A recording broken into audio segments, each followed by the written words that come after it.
després de la guerra, tota aquesta evolució i la nota en el meu cos.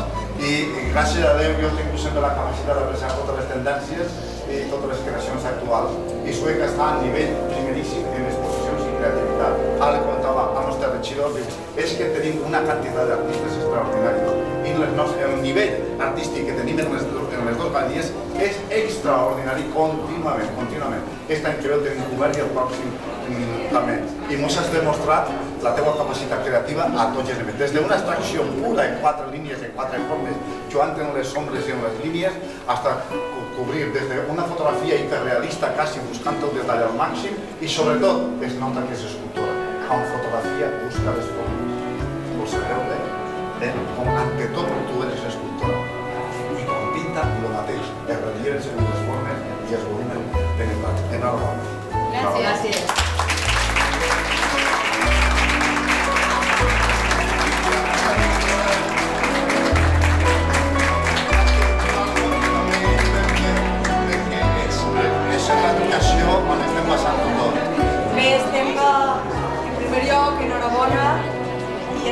A mi m'agradaria destacar el paper fonamental que té l'educació.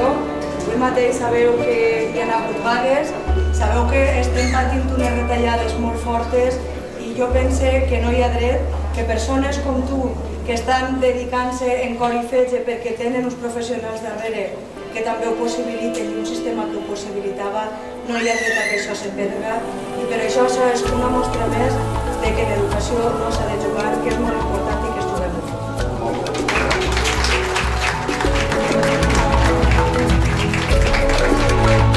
Jo, la primera cosa és que quan tu has començat a parlar estava fent campus i no eres d'abans de la guerra. Va tirar darrere. Eres de la postguerra. Bé, avui és un dia important simbòlicament, perquè estàs tu així, però baix tenim l'exposició dels alumnes de Belles Arts de l'institut, o sigui, de l'inici o del preinici de la facultat al final de la facultat.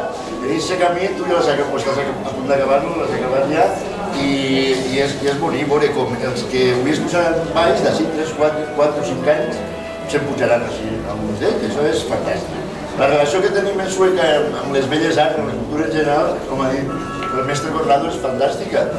Hauràs treballat molt aquests 4 anys, ha valgut la pena i ho podem escondre, i a partir d'ara, com li agrada també al nostre mestre, agafar el teu camí, que sigui un camí que siga ple de coses bones, que disfrutes fent la teva feina.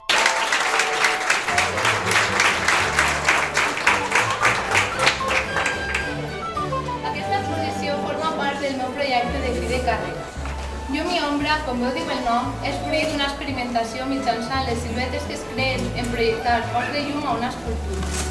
Les obres són creades amb una projecció de llum determinada, de forma intencional perquè l'obra resultant crea una figura diferent.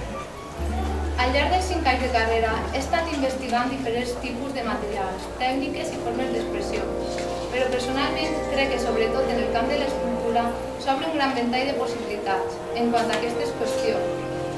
Com podeu veure a continuació, en les meves obres predomina l'estil figuratiu i normalment utilitzo com a referent el cos humà. També podreu observar gran varietat de materials utilitzats. Aprofitant l'ocasió, he afegit algunes obres d'anys anteriors per poder-les ensenyar. Per construir volia agrair l'Ajuntament de Sueca per facilitar-me aquest espai expositiu. A totes les persones que m'han donat suport en la realització i el muntatge de les obres. I a tots vosaltres per venir a aquest acte d'inauguració. Moltes gràcies.